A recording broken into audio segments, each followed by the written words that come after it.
Welcome to our podcast, Life According to Lisa. And Jim, every once in a while, gets to say something. Not that much, though. Today's episode is called Fresh Kills Has the Balls. Yes, it has the balls to tell the truth and not just the meatballs. The truth about living in a world dominated by the mob. Who gets to tell that story? Whose perspective and who tells you about the meatballs? Well, one of our favorite movies, Fresh Kills, which we rewatched this week, is told by the wife and daughters, which is unique for most mob movies. Yes, it's told from their perspective. There's a whole bunch of books, movies, TV shows that sort of talk about the idea of a woman mafia boss, especially a lot of romances that are kind of cheesy. But they're kind of ludicrous, you know. It's fluff, which is fine. It has its place. But this movie is a very serious and subtle look at the effect of what a mob life means on a family, which growing up, we saw, we witnessed. Even in the store, a woman came in and she said, "Lisa, I need a really good outfit." And you said, "Why?" And she said, "I had to visit my husband in jail." Yes. Well, my husband's coming home. I have to look really sexy. Well, there was a few that I took care of and made sure they look great. Right. So we're very intimate with that milieu. And Jennifer Esposito, the writer and director and brains behind that wonderful movie, really knew what she was talking about and really showed it in a very subtle and interesting way. So, unlike Elspeth's episode, where they had Melissa Milano being the mafia kingpin. I said not to say that. I said the Who the Boss girl. Nobody cares about her real name. When you say, you know the girl from Who's the Boss? Yes, everybody gets it. Right. And it was really ludicrous. She was the story was that she was married to a guy that had killed a guy back in the day, and she ran a restaurant, and she was the mafia boy. She was like the Carlina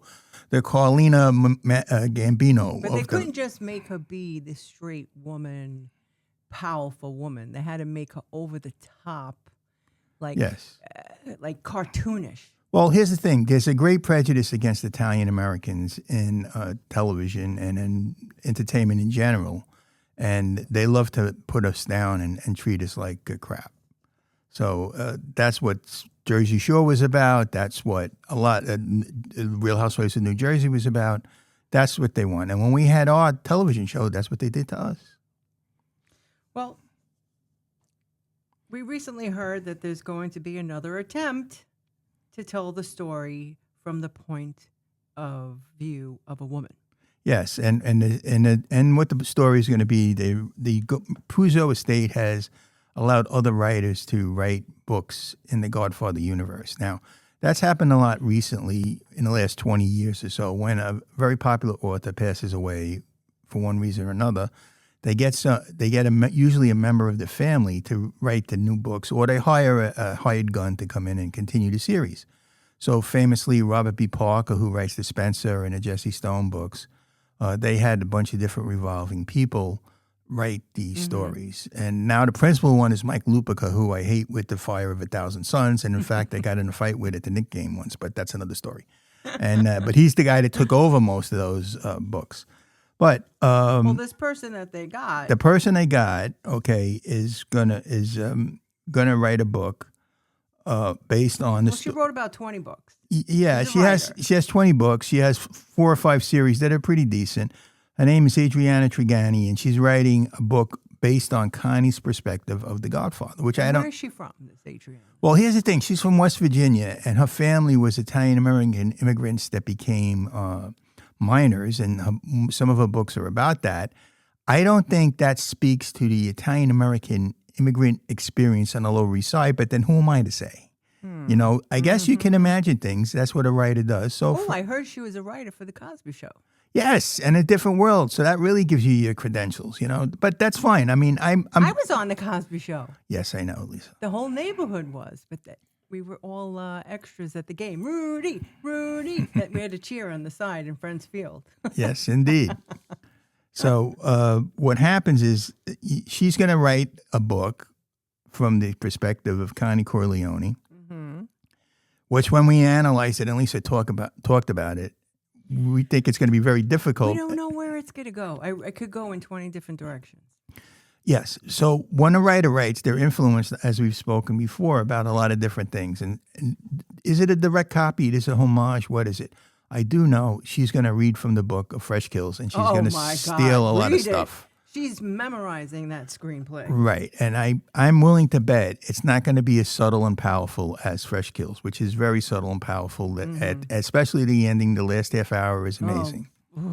Really, really good. If you have a chance to watch it, it's on Hulu. You can download it also on Hulu, Amazon. Disney Channel, or Yeah. you could Buy it on Amazon. Support the movie Yeah. and buy it on Amazon Prime. Own it. Watch it more than once. Yeah, spend a couple of dollars on that, and then after you finish, buy The Brooklyn Witch, available on Amazon, Barnes and Noble. You know, you can spend a few dollars. You know, how much do you spend on a cup of coffee? You go to Starbucks and you spend $11 and a cappuccino.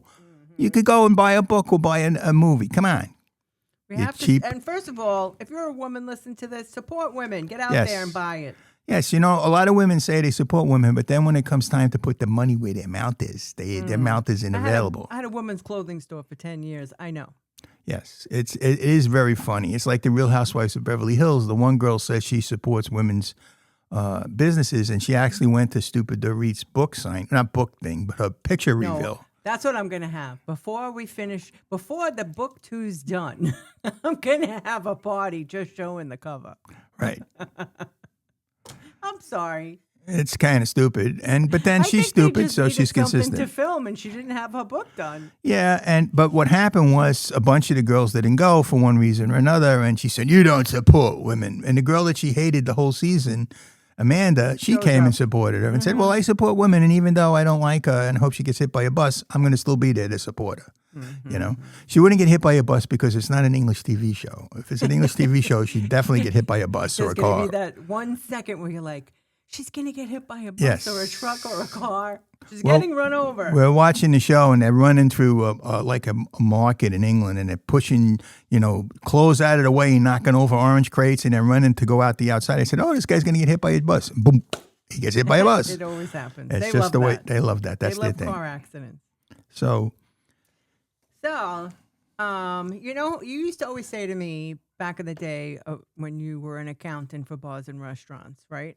right. You would always say, You don't want to be the first guy in the space because then you're laying out all the money. there's a reason why I'm asking Jim to say this, because I'm using it as an analogy. Yes.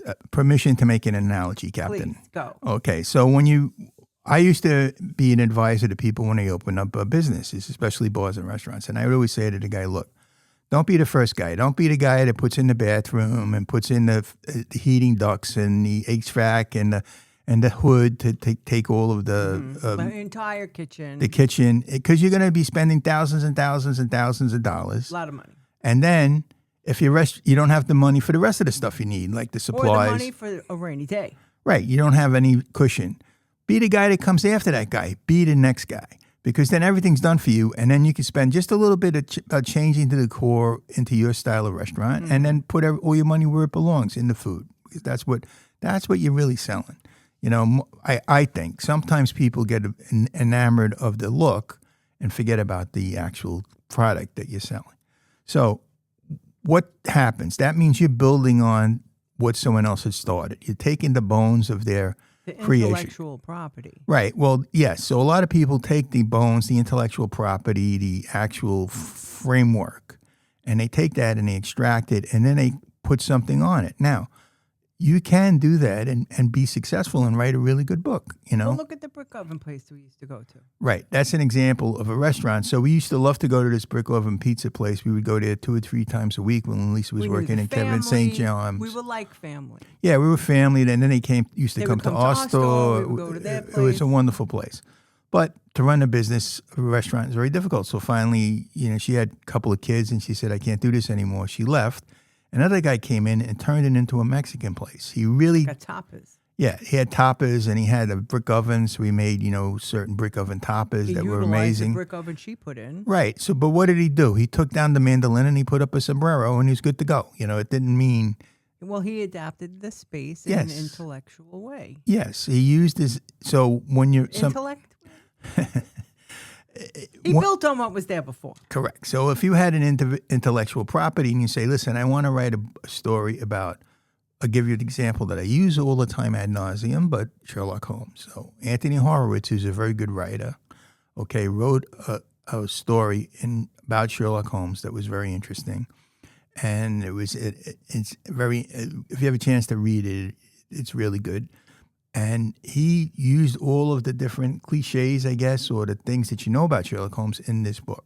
So he took something that was already there and then made it his own. And is that what this woman is going to do when she writes about Connie Corleone? Is she going to take from Fresh Kills? She's taking the bones of the Godfather, like the brick oven. Right. Okay, because I'm going to bring it back to this analogy. I'm going to make it work. Yes, you're going to force it down their throats. Forcing it down your throat. She's going to take the bones of the Godfather, like the brick oven in the pizza place, and she's going to graft onto a new story based on a female perspective. Right. Now, Fresh Kills is an original act of creation that Jennifer Esposito did an amazing job of talking. Instead of focusing on the men. Right. Running the machine. Right. But she's focused really on your family and your effects on the family. Now, and the emotional now you survival. You could say The Sopranos did the same thing. That was the selling point of it. You were learning about what a mafia family went through. But it was really told through the perspective of Tony. It wasn't through the perspective of Carmela and Meadow. Mm-hmm. You really were following Tony's story. It wasn't really her story. Fresh Kills is about the story of the two sisters, Rose and Connie, and their mother, Francine, and what happens when the father's mobbed up and things happen and you get your house disrupted by a search warrant and your dad's in prison. And I'll never forget, we were in Boy Scout. Here's a story that I didn't tell Lisa. We were in Boy Scout camp, and one of the guys had in 10 Mile River, and one of the guys had to go home. One of the kids had to go home. And he'd say, "Oh, why do you have to go home?" He says, "Oh, his brother's dead." He says, "His brother's dead. He's like 4 years old. What did he do?" Yeah. And he said, "Well, he was crossing Woodhull Street with his father, and they tried to run him over. They missed him, and they got the kid." Oh. I said, "Oh, the guy probably pushed his kid in front of the car, if I know him." But, that's really how mob life would affect you, and you would see it's a tough life. I like the way Fresh Kills explores how women are forced to emotionally survive the life. Right. Look at that. First of all, they talk about the smell. I mean, come on. They talk about the smell. Like, oh, we're going to smell this all the time. Then she finds out who lives next door. Then it's like they're away from their friends, away from everything. They were like uprooted. Yes. Jennifer is very smart, and she hit it on a subject that's really underutilized and talked about. And in the very beginning, you see how the kids are upset about moving from Brooklyn to go to Staten Island. Mm-hmm. And the Italian diaspora, if that's the proper way to term it, when the Italians that grew up together living in Brooklyn decide to move to Staten Island or Jersey or Long Island, whatever. Mm-hmm. But in Staten Island, it was a little different because they came in clusters. You might have moved to Long Island, but not everybody moved together because it was already kind of established communities. So it wasn't like 20 families moved. When my uncle moved, there was only one other house on the block he moved to on Arthur Kill Road. And he bought the first house that was built. There was a developer. So the developer built other houses, and he got all his cronies that were longshoremen to buy next to him. So all of a sudden, there was like a little community. They sort of tried to transplant Brooklyn to Staten Island. Mm-hmm. So he really touched on that. It was interesting, and also touched on the fact of the dump in Fresh Kills, which is, what we always used to make fun of people from Staten Island about. Because, what are you in the dump, And even on Jersey Shore, they called one of the girls that came from Staten Island the Staten Island dump, because that was how people from Brooklyn look down on people from Staten Island. So there's like a whole subtext and thing they could talk about. And also they're stuck there. Right. He's not stuck there. He goes back to the social clubs. He does everything. He's always out of the house. Not to put too fine a point on it. What did he do? He took his family and he dumped them there. And then he went off. Nice. And he went off to go to the social clubs and back in Brooklyn or wherever he might be working. And I'm just going to say there's been a lot of great movies and books about Brooklyn. There's some great ones about the Bronx. The Bronx Tale is probably the second best mafia movie ever made about the Bronx.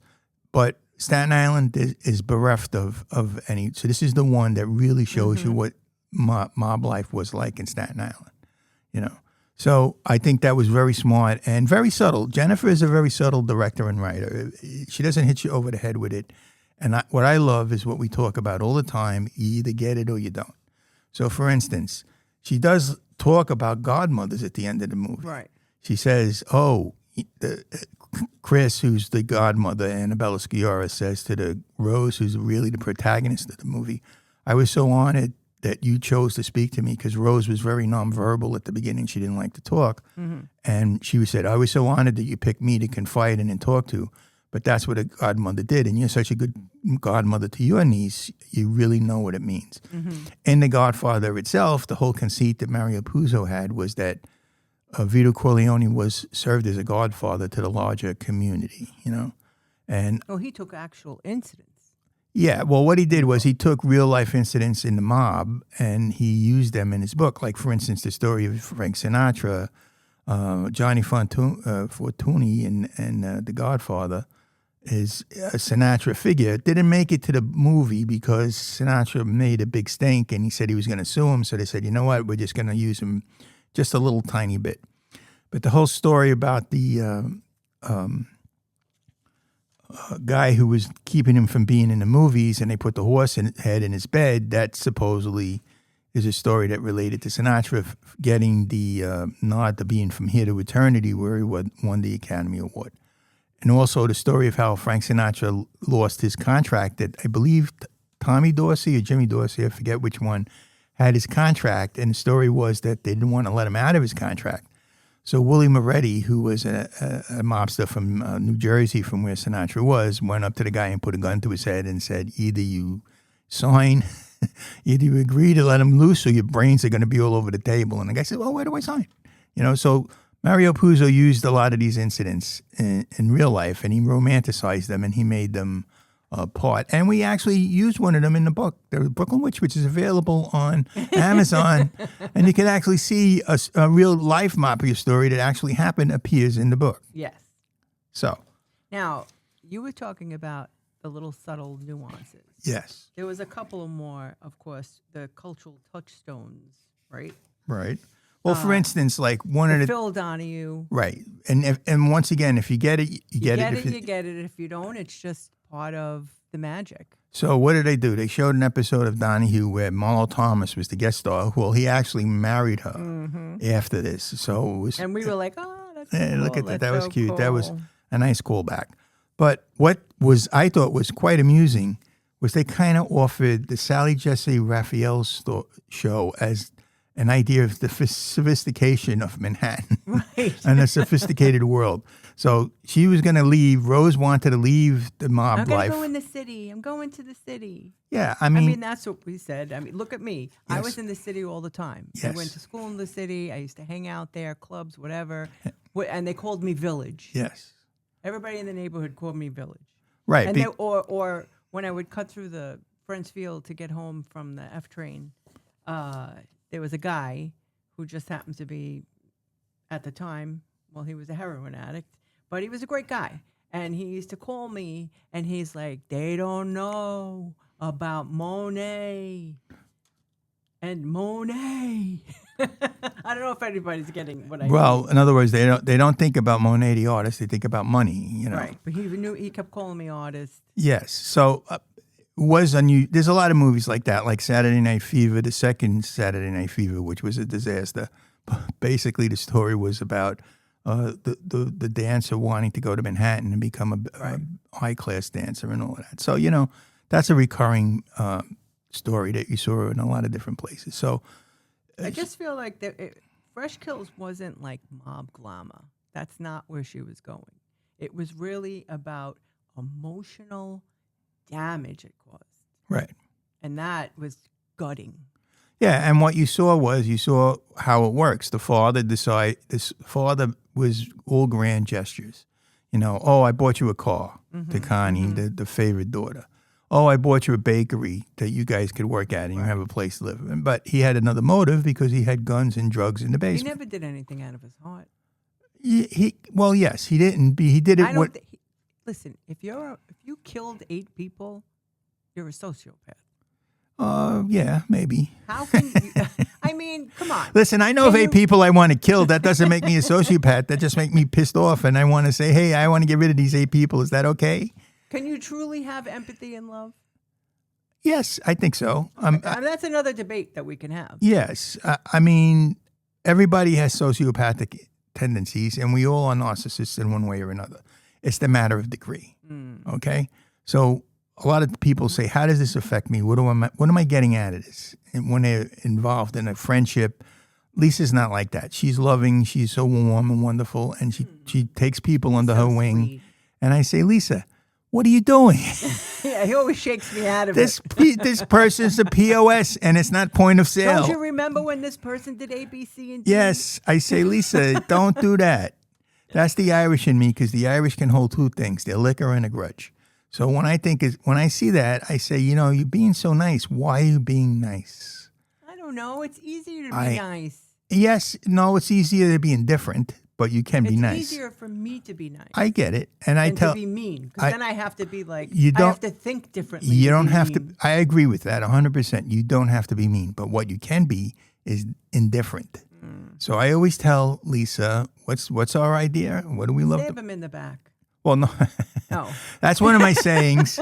Wrong saying. We're half Irish and half Italian. So whenever we get into this discussion, and sometimes they say, Lisa, don't be Irish. Don't go into the bar and say, I can beat up any man in here. What's that in my back? What hurts? What is that in my back? What is it? It's a knife. Be Italian. Don't let them see you coming. You know what I mean?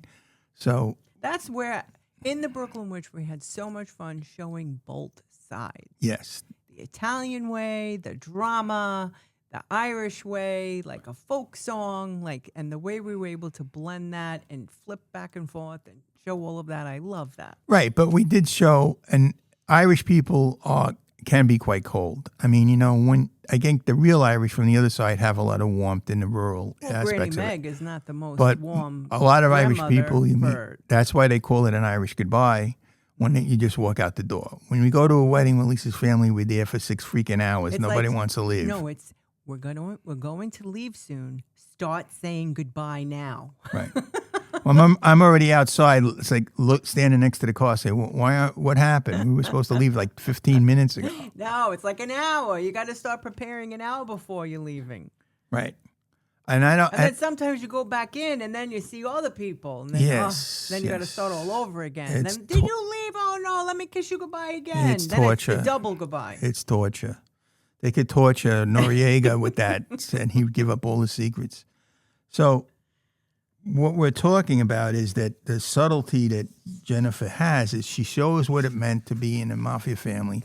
How the father had these big gestures, but then he was absent. He wasn't around. Right. The ending. Oh, loved. Listen, when I saw Annabella Sciorra, when she was crying, I was crying. Okay? And I was like, so what came through my head when I saw that? I saw that face, like I was able to see the whole scene. I saw her in the cemetery, the Greenwood Cemetery, as Speranza, crying at the Battle Royale when she was really upset. Like the grief that she was showing was unbelievable.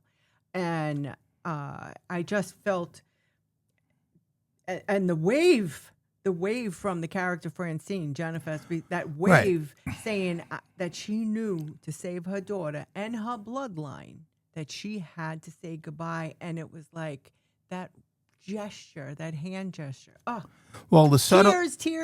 The nonverbal subtlety of her performance in that moment showed that she would be a terrific Speranza too. So different people bring different things to it. So depending on which way to go, I just kept jumping back and forth from them. It was just amazing. And their interactions were great too. They would be a great tag team. And that mature female power that they both possess, I loved it. Right. So, and one of the things that we're going to have to look for if we're going to make this into a TV show, which we think it must be because it should be a TV series as opposed to a movie. Right. There's too much incident for it to be just a movie. Because it would take too long to get through the story, To get you kind of need that emotional. So my vision is a TV series. Right. And as we had spoken in previous things, mature women are headlining a lot of series, and it'll be great. And listen, both of these actresses, they just didn't play emotion. They carried like they lived Brooklyn emotional energy. And that's Right. what I was like, oh, no, And Jack, please. and what the book is and what the book has, it has a big range. What Lisa wanted to go through was not to be too dry and too magical in a certain way. Like, in other words, sometimes you read a fantasy or you read a witch story and it's very They scary. never break character. And there's no humor. There's no. And I'm sorry. I'm fun. I like to laugh. If you know me, you know I crack jokes. You know my personality. There has to be joy. Now, that was something I wanted to bring up, where you talked about how in The Godfather there was no joy, Right. but in The Sopranos there was joy. Right. There was humor in The Sopranos. That was. Well, I'm using joy meaning humor. That's why I think The Sopranos actually eclipsed The Godfather in terms of talking about what it meant to be in the mafia. Now, they had the whiter canvas because they had a whole bunch of seasons to do it in. And The Godfather is a work of art and probably one of the top 10 movies of all time. Actually, Godfather 2 was better, but I think Godfather 2 is right up there. But they just concentrated on having all the incidents involved. That's what I say about The Brooklyn Witch Part 2, Never Go Against the Family. Yes. That's being currently written, and I believe it's going to be like The Empire Strikes Back of Star Wars. Well, it's going to be a lot of fun. And I love it, and I wish people could read it, but they can't because it's not finished yet, but it's just finish book one. Finish book one first. Right. So, but like for instance, The Godfather is very stately and it's very much of a period. It's very much of a almost literary composition. Because in the book there is this incident that is in The Brooklyn Witch, which is not in the movie, but it's in the book. But we're not going to tell you. You're going to have to guess. Right. But because Puzo was able to take so many mafia incidences and use them in his book and in his movie, because there was so much action, it went from thing to thing to thing. It was like amazing. Godfather 2, they went to Cuba, and they had the Hyman Roth, who was supposed to be Meyer Lansky, and they had all of this stuff. That was a lot of incidents, and it was really good. But it didn't really have any humor, a lot of humanity to it, very little. The Sopranos, on the other hand, had tremendous amount of heart and humanity and humor, and it had comical characters like Paulie Walnuts. And in my personal opinion, Paulie Walnuts is the epitome of what a mafia guy is. It was more realistic. Very realistic. He was always worried about where his next dollar was coming from, where he could get money to put in the envelope to kick it up.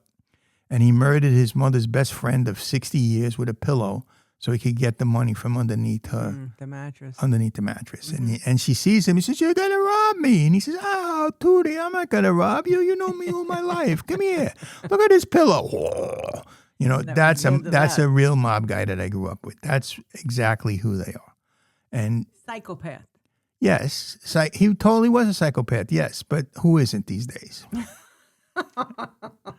I know I walk around with a pillow every once in a while and say, Listen, The Godfather made mob life look cinematic, right? It made it very attractive, and it was so attractive and so nuanced and so classy that a lot of the actual mob guys started to copy The Godfather and act and talk the way they did. Mm-hmm. And mannerisms. Yes, and they tried to do all of the things. Speech patterns, fashion. Right, and they started with this Godfather nonsense that wasn't really a thing back in the day so much.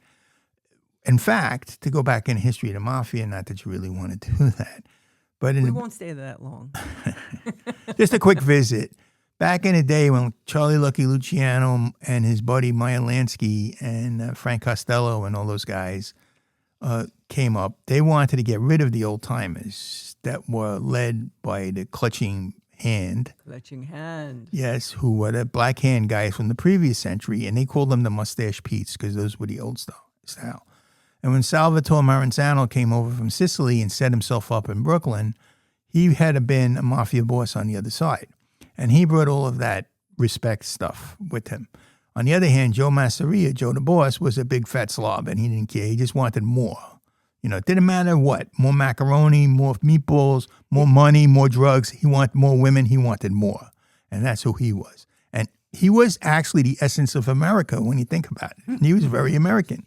The other guy was more old world. Now, But the only reason why I know all of this is because I'm helping Jim edit his book. right, one of my Which- books, yes. Another one, this one that he's talking about. But go ahead. Right. Well, so what happens Just is a little plug for you. the mustache Pete's were the old school Italians that did all this respect stuff, and the young guys, they didn't want to know from that. You know, Albert Anastasia and, you know, Frank Costello and Vito Genovese, they didn't believe in that stuff. They were Americans. They didn't go from kissing the boss's ass. The Godfather brought that back and said, oh, you know, and he stole a lot of the character of Vito Corleone from other people, like Joe Profaci, who came from my neighborhood, was the guy that had the own olive oil company. And Vito Corleone turned around and had the olive oil company that eventually became the Calavito olive oil company. If you want to know a little. Now, Fun fact from yes, Jim. it was his grandchildren, I think, who were not involved in the mob in any which way. I must admit and must say, he turned around and had an olive oil company, and they used that for Don Vito Corleone. So he sort of cherry picked incidents and used them, and we used one of those very incidents in our book, and it didn't make it to the Godfather movie at all because there was so much detail, it was impossible. If someone was smart, I think, and because they rape intellectual property so much these days and they remake stuff, if you got a really good showrunner and he decided to actually remake The Godfather from the book and have all of the incidents, he'd have an amazing miniseries or 3 or 4 season, 10 episode series would be amazing. Yeah. And everybody say, "Oh, you can't do that. It's a masterpiece." Well, it's not actually a masterpiece. It's very good. The movie is, but not the TV show. Well, not the. You know what I mean? What's a masterpiece? One man's masterpiece is another man's garbage. You know. So Godfather's a great movie. Don't get me wrong. It's wonderful, but it has a lot of flaws, as everything does. Maybe I'm just contrary, and I don't always think that, but like I said, it lacks joy, it lacks fun. You know, a lot of mob guys are knuckleheads and they say stupid things and they're funny and you could laugh at them. They'll kill you if you see you laughing at them, but you could laugh at them, you know, because they're half a moron. They said a lot. Yeah, of and The funny Sopranos things. showed you what that was, you know, and they even showed you the idea how. You had an example when he thought he misheard him on the phone. Yes, in Pine Barrens, Paulie is talking to Tony, and the phone is moving in and out. And Tony tries to tell him that the guy he's after was an ex-commando, and he was a member of the Interior Ministry that has these commandos. And Paulie turns to Chrissy, and he says, "Oh, Chrissy, this guy's he's a command. He was an interior decorator, not that he was an Interior Ministry guy." So. All of that, or when The Sopranos just made mob life look exhausting. when Bobby Bacala talks about the halfback in Notre Dame, you know, all of that stuff. It's funny, you know, and they were funny because they're so stupid. You have to laugh, and that was the hardest part actually growing up in Carroll Gardens when you would be talking to these guys and they would say something so incredibly stupid, and you'd want to laugh but you couldn't. So you know, you'd run into them cousins at one of the I bars. think someone said to me, "Twin towels," Yes. and I was like, "What?" Yes, the Twin Towers downtown Manhattan. Like, Okay. there's just crazy things like that. So many things. Yeah, and you know, they were uneducated guys, but they had the force of personality and the violence inherent in their system that they. And then comes this Connie. Right. Well, and Connie is the book that this woman is going to write, which I don't see how she's going to come in. We tried figuring out where this book was going to go. Where is it going to start from? Where is it going to jump off from? Or go back? Right. You know, is it going to go back in time to when they were kids? Or, like, where is this going to go? Now, the Puzo estate had approved 3 other books, which I've read all 3 of them. 2 of them were sequels. 1 of them was a prequel. One was called The Godfather Returns. Another one was called The Godfather's Revenge. And what they had to do, they had to invent another character that they invented to be the antagonist to Michael Corleone. Right. And they tried to use a lot of other mob things that happened, like the famous meeting upstate where they all got arrested and all that kind of stuff. but it didn't really work that well. They were okay. They were good books. But they weren't anywhere near as good as The Godfather. Because Mario Puzo was an extremely talented writer. If you read his first book, A Fortunate Pilgrim, it's really amazing, and I really highly recommend it if you have a chance to read it. Because say the name of the book again. I believe it's called The Fortunate Pilgrim, and it's Mario Puzo's first book, and it's about his mother basically, and a woman who had a family growing up, and a single mother who had to live a life with her family, her Italian immigrant family, and that's a love letter to his mother. It's great. Really, really good. And from that, he said, I wrote this great book. I sold 1,000 copies. So you know what? I'm going to write what they want, The Godfather. Right. And I'm going to take every tale that I ever heard about the mob. And he grew up on the Lower East Side, I believe, so he knew a lot. And he used all of those things. And he wrote the book. And it became an international bestseller. And in fact, in reality, The Godfather was a book that really started the tie-in story when someone writes a book and then the movie comes out and then they make a paperback and all of a sudden it sold millions and millions and millions of copies. It was immediately followed by Jaws, and there was a couple other books like that all of a sudden, there was a big movie and everybody wanted to get the book to read. So now online we're seeing reactions. We're seeing excitement. We're seeing, hasn't this been done already? Like this female-centered mafia storytelling, right? Is the audience hungry for that now? Or are they saying they already had it? Like, what is happening? There's a lot of controversy online right now. Right. Well, a lot of people are talking about it and saying, what is exactly the point of this? Now, I don't know if it's going to be feasible for her to do it. When I looked at it and I thought about it for a minute, I said, where are they going to start? Are they going to start at the beginning when Connie was a young girl and she loved her brother Sonny, who was a tough guy, and her brother Fredo was very kind to her, and Michael was a little pain in the ass because he was the little brother? Or are they going to start after the events when her husband was killed because he set up Sonny to be shot in the Long Beach Causeway? I think he was shot as he was riding over the Long Beach Causeway. He was singing Camptown Ladies. And I said, I hate that song. Just because the car went back and forth. Yes. That was on another podcast. Yes. But I feel, Fresh Kills, did Fresh Kills emotionally prepare audience for stories coming up like Connie? Well, I think, unfortunately, Fresh Kills didn't get the recognition it deserved. 100% did not. And it needed to be more. And I think that's why we're talking about it. Yes. Keeping the name out there. If you have a chance to buy it, download it, get it off your ass, and spend a couple of bucks, and then buy The Brooklyn Witch. But because Fresh Kills already did the homework. Yes. It already did the emotional groundwork. It did everything. And I watched Jennifer and the things that she says online, and I'm like, well, I understand her being upset because she feels this is her life's work. Yes, this is her magnum opus, a masterpiece, and it's great film. And she feels that they're going to just mine that for incidents. It's the restaurant again. Right. This is why we brought it back to the restaurant. She built the restaurant. Right. She built the kitchen. She did everything. She put the HVAC system in. Right. And then ran out of money. Right. Didn't have the money to distribute.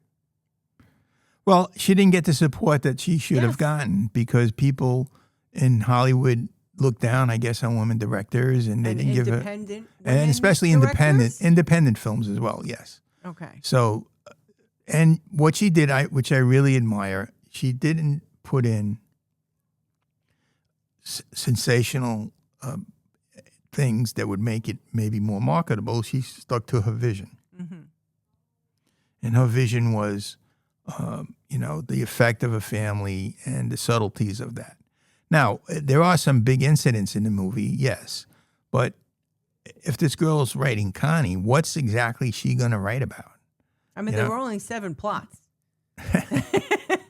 Really? Yeah, but is she going to write a Mario Puzo story, or is she going to write a Jackie Suzanne's story, a Jackie Collins story. Jackie Collins. Yes, because if you recall, I have encyclopedic knowledge of Yes. Godfather. Jimipedia on. Okay, so Connie, from the moment her husband Carlo was murdered in Long Beach, And she went crazy.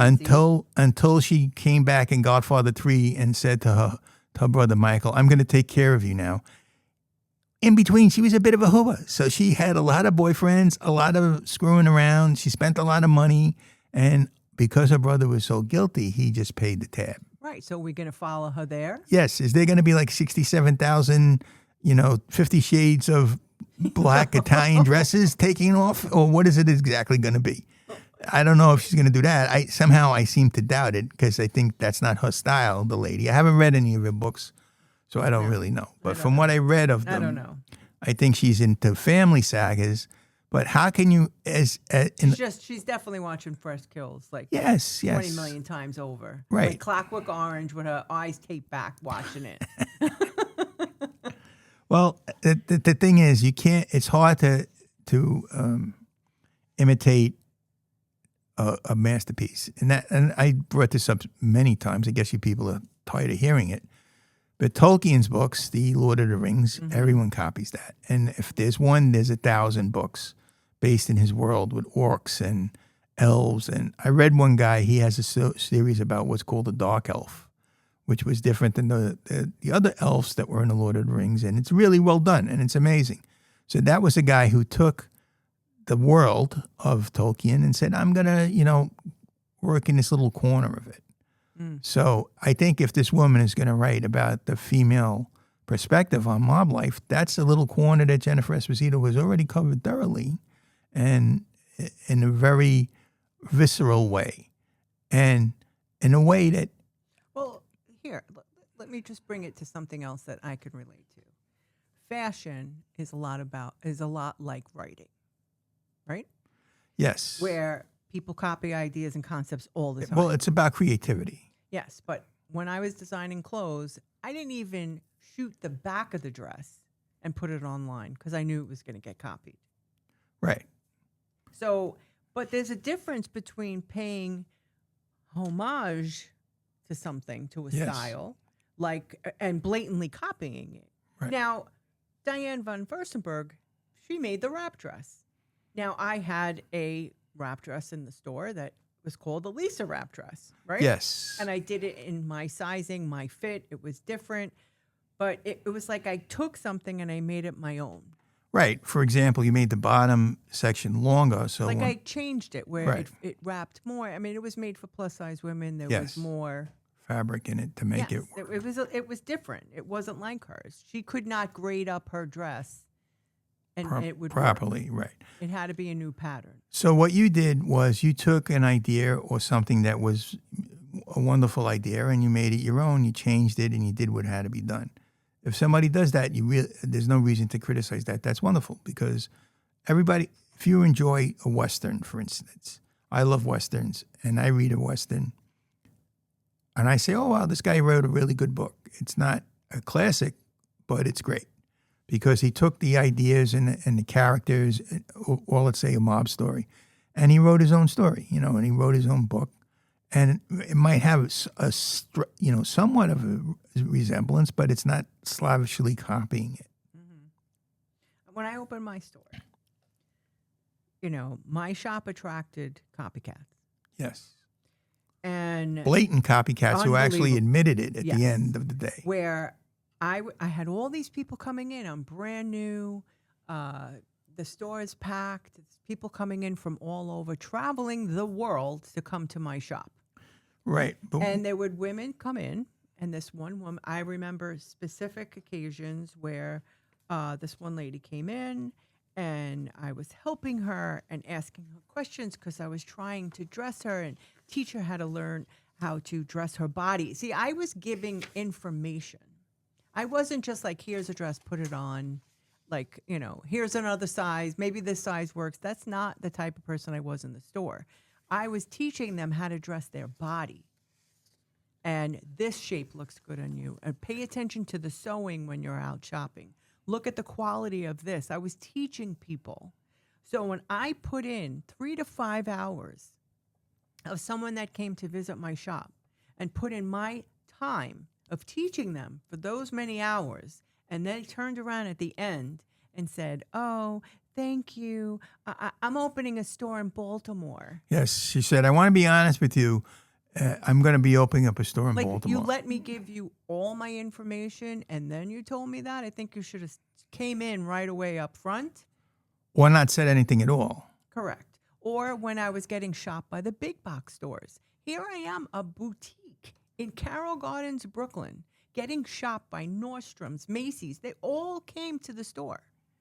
The lady from Nordstrom's couldn't take it anymore because I was so nice to her that she's like, "I have to come clean. I was sent here by Nordstrom to shop you.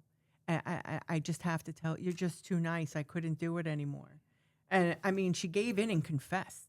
Right. That's what was happening to me, where all these people were coming and wanted to steal from me, which one time when I was home, it was raining and I was coming in a little later, and I got a call from my employee that said, "There's a man in here and he's just waiting around. He said he's waiting for someone."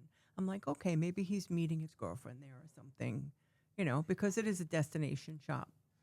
And then when the girl came in, they immediately started measuring my dressing room. And she had been a customer and had bought stuff from us before. And I had to throw them out via the phone. Like, pass them the phone and get out. Not a word in between. So, yes, because what happened was the lady opened a store like about 5-6 blocks away from us. It's a big difference if you open in Albany or And then because you like Baltimore. the size of my dressing room, or you like my this, so you start measuring, you bring your architect with you. The man that was there was the architect, and he was there for a long time before she came. Right. That was upsetting. Well, that's the thing. And when you have something that's your baby and you love it and it's your masterpiece, as Jennifer feels. And how long did it take me to figure out those dressing rooms? What I did with tape on Yes, the floor before yes. I built those beautiful little Tuscan houses. Yes, yes. We spent a lot of time in that. I have to I digress. I need some air. And I had to fire 3 different sets of people building it as it was being built. But that's another story.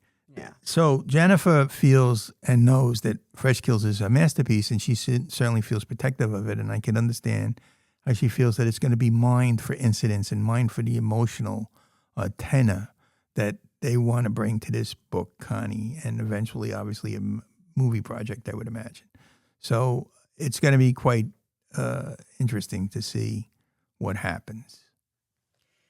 I mean, it's that I can understand feeling vulnerable, when someone's studying your life's work as a strategy for them to go forward. Yeah, and Hollywood, like Lisa said, and fashion is kind of similar in a lot of ways. One of the big differences is you have innovators, and then you have the Nepo babies who come in and have money and have pull. That built-in inherited access to everything. Yes, as they say, they thought they were great. They thought they hit a triple, but they actually were born on third base, so they didn't hit a triple. They were born there. So what happens is in movies, as anything else, it's pretty funny when you watch a show and you say, "Oh, look at this guy. He's the son of so-and-so." Like a metaphor. Wait, what was it called? Monarch? Monarch. Yes. It was another M word. See, Meatball. That's how my brain works. Michigas. Mozzarella. Yes, but that's an example of someone who is actually a pretty good writer, a pretty good actor, actually, and he plays his father in that show. He plays a younger version of Kurt Russell. His son, Wyatt Russell, plays him, which was good. And sometimes the actors are really good. So Bill Lawrence always puts his wife in every show. And if he does our show, we'd be very happy for his wife to be in it. So wait. Roll back. I just remembered something. Okay. The girl, her name is Emily, that played Rose. What's her name? Emily Bader, I think. I think so. She's now going to be. Well, there's a rumor that she's going to be in the new Ted Lasso show. Yes. There's the connection. Yes. Now, we don't know if that's true or not. But I'm hoping. I think actually they're going to have Harrison Ford as being one of the female soccer players, if they can figure that out somehow, just to get that extra oomph. But the same thing, and we had that happen to us in fashion, because this mother and daughter came in, and they were going to open up their own online store when online just started. And they had the idea of selling everything at the wholesale price because they had the money. Yes. And they wanted to drive everybody else out of business. That was their goal, was to close all the small stores down and take over the online business. So they sold every single item, every designer at wholesale. Well, like $5 above not wholesale. Not even. It was wholesale. Yes. They didn't care. Their goal was to get rid of the small guys. Right. So what did that force me to do? And what did that force me to do? Make my own. Right. My own line. I designed my own line. That's what came out of it. They pushed me, and I was like, okay, I knew I was going to do this, and I have to do it now. This is the time. Yeah. Yes. If I want to stay alive, I have to push myself. It forced you to be creative. Yes. And that's what creative people do. Yes. So if this woman I'm telling you, it's all the different, it all works.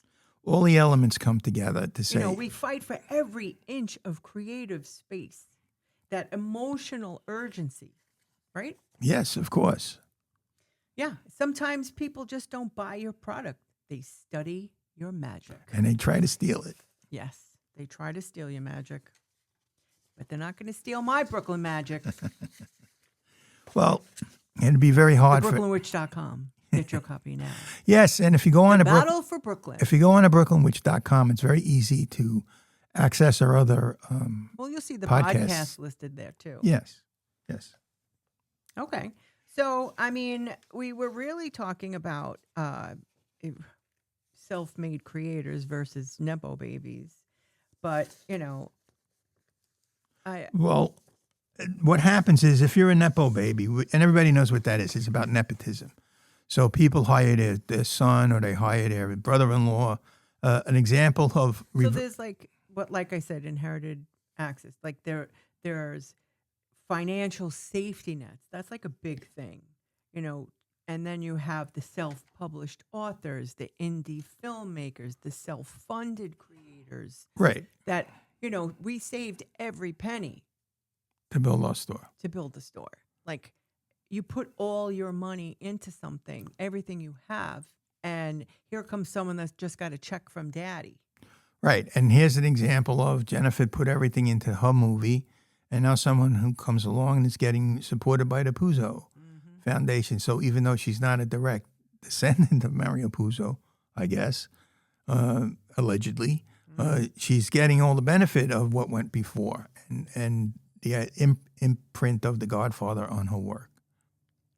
Well, we're not saying that connected people can't be talented. We're just saying that there's a difference between inheriting access and creating access. That's the difference. Well, and of course, because we self-publish, and we just had a recent thing with Lisa's doctor, right? And I think a lot of people aren't aware of what self-publishing is. And what happened was we said, we wrote a book, and he said, oh, did you self-publish it? And he went, oh, like as though it was a vanity press. I know. He didn't understand what self-publishing is. They don't understand. Things change so quickly. No one understands how difficult it is to do it yourself from soup to nuts. Yes. They don't realize that you don't have the benefit of an editor, and you don't, but you also don't have the downside of having an editor that tells you what to write and how to write it, and how to make your book more like somebody else's book, or make your movie more like someone else's movie. And I'm sure that's something that Jennifer faced when she made Fresh Kills, and she made her own movie. She struck out and did it on her own, and I really respect that and admire that. And that's what you need to do, and people aren't aware of how the landscape has changed because they're so focused in on what went before that they think that they can just go along and copy and have a positive... The balls. Yes, they have the balls to copy, and you have to have the balls to write your own story, your own idea, your own way of looking at something. And sometimes a unique perspective is not popular. One reason or another, because it's too new. Yeah. The struggle is real. Well, what happens is you have to, I think when you look at something, at least when I look at something, we say, how would I have approached that? Like when we watch a TV show, We talk about, what is it about the show that we like? What is about it that we don't like? So we took Brooklyn as a major part of our story. It takes place in two parts. Mm-hmm. One part is in the Never Never, the magical area, which is great for Lisa to write about because you can just make stuff up. Right. I dream it. Right. So I dream it and write it down in the morning, or I get Jim to write it down. Yes, the recent one was she had a dream about an Irish song that she used to sing. That's going to be in book 2. In book 2. I woke up singing a song that we used to play, and that's book 2. I like the fact that it really does come from my brain. Yeah, it does. It's a little scary in there, but there's a lot of fun stuff in there too. Okay, I think you understated. It's not a little scary. There be dragons, as they used to say on the old charts that the sailors used to have, because after the known world, they had no idea what was on after that, so they just drew a dragon. No dragons, and they say no they did. Draculas. Nope, because I'm scared, Norton. Yes, indeed. So, but there are magical elements, but also we talk a little bit about Brooklyn and how the different neighborhoods, which is actually now a thing of the past, but when we were growing up. But it's my memory of Brooklyn. Yes. And I like going in there. Right, and recreating and what it was like when you were growing up and how it was different. And a lot of times I'm trying to hold on to that more. I'm not talking about now. I'm talking about what I remember. Yeah, and it's funny sometimes we watch something and we say, oh, look, this person is portraying what it was like in the 1970s or the 60s and bringing it up to the year 2010. It wasn't like that in 2010. Mm-hmm. It's totally different. It's not like that. Something as simple as kids going out to play, right? When we were growing up, there was hundreds of kids outside playing. You were outside playing stoop ball, skelly. And you all knew your mother's voice. Yes. When they called your name. Right. It would pierce your ears. There could be horns honking and a giant pump could be going, kids screaming, and you hear your mother going, Jamesy! And say, oh, I got to go. But that whole idea now is different because kids don't play anymore. They have to make an appointment, like they go into the doctor to have a play date. What the hell is that? I mean, I know I sound like an old man. I'm sorry, but it's just crazy. So if you made a story today and wrote about those kids hanging out together, I don't think so. They would all be looking at their phones, not having a conversation. Right. Nobody be playing stickball, stoop ball, skelly, hopscotch. No one's playing any games. They're texting each other. Yes. And doing TikToks. So. And things change. Instead of tic-tac. You can't complain about it so much because that's the nature of technology, and it's silly if you're going to complain about it. But so I'm going to hold on to preserving my emotional truth through storytelling in The Brooklyn Witch. My view of Brooklyn, and talk about family legacy and talk about old Brooklyn, magical Brooklyn. And I love having, an older protagonist. Yeah, but she's rounded. She's lived life. She thought that this point was supposed to be it, but it makes another turn. Like there's just so much more left. Yes, she's old-fashioned, but she's not afraid to find a new reality. She wants to go into the new, but she has to be able to handle what went on before. And that conflict is part of the Brooklyn Witch. I mean, every generation tells the same family story differently because every generation survives it differently. And that's the book. Haven't you ever sat around with the family and you tell a story and then your mother or someone, that's not how it was, it happened this way. Exactly. Said, well, from my perspective, that's how it happened. Mm-hmm. Maybe from your perspective, it was different. And then they argue. Yes, and who fights? Brothers and sisters, that didn't happen that way. Daddy didn't do that. Yes. It's just. Mommy didn't wear a bra, all of that stuff. Oh, my God. We told that for a special someone. If she listens, she'll know who we're talking about. I love to throw in things that make Lisa's eyes go around and say, oh, my God. Yes, she does it to me all the time. So, but every story does leave a little magic behind. Yeah, and the Brooklyn Witch leaves a lot of magic. And it has the magic of Brooklyn and the magic of the Never Never, both. So you have a homework assignment. There's 2 things you have to do. You have to go out and buy the Brooklyn Witch stuff. You have to buy the Brooklyn Witch, The Battle for Brooklyn. That's book 1. And you have to watch on Hulu, or purchase on Amazon Prime, Fresh Kills. by Jennifer Yes, by Esposito. Jennifer Esposito's wonderful story. And you'll get an idea of what, love the idea that it's about what it meant for moving to Brooklyn. It's very subtle in the beginning. They don't really go into it, but when you see what it meant, like when we were growing up in Brooklyn, like we were saying, we all hung out together and, we're on the stoop and we're playing ball and whatever. Right. Okay. Why are you losing your mind here? You just stopped talking. I don't know, Lisa. I just faded out. You're like, remember when you were playing? No, but then, we used to play in the street, and then in her movie. I used to love roller skating around the manholes. Where you had to go, wow, make your legs go wide and come back in. That was so much fun. I don't know. That was my memory just now. Right. Well, yes. And what Lisa was saying is every generation shows it differently, and how they see it is different. And our memories are golden when we think about it, Maybe it wasn't that great to be out on the street all day. Well, you always say to me, this is a weird thing. You always say when we go back to recreate something, it's never good as the first time. Yeah, right. It's like going to the restaurant. Maybe that'll work with all of this. Fresh Kills was done. When you try to redo it, sometimes it doesn't work. Yeah. Because you lose the nuance. You lose the emotion. You lose the things that it was built on. Right. Well, you ever notice you go to a restaurant the first time and you have a great experience? Like that happened to us once with this place. In Hawaii. Oh. Right. But even in the city, we went to this place, Shenanigans. I forget the name of it. And the first time we went, we had an amazing time.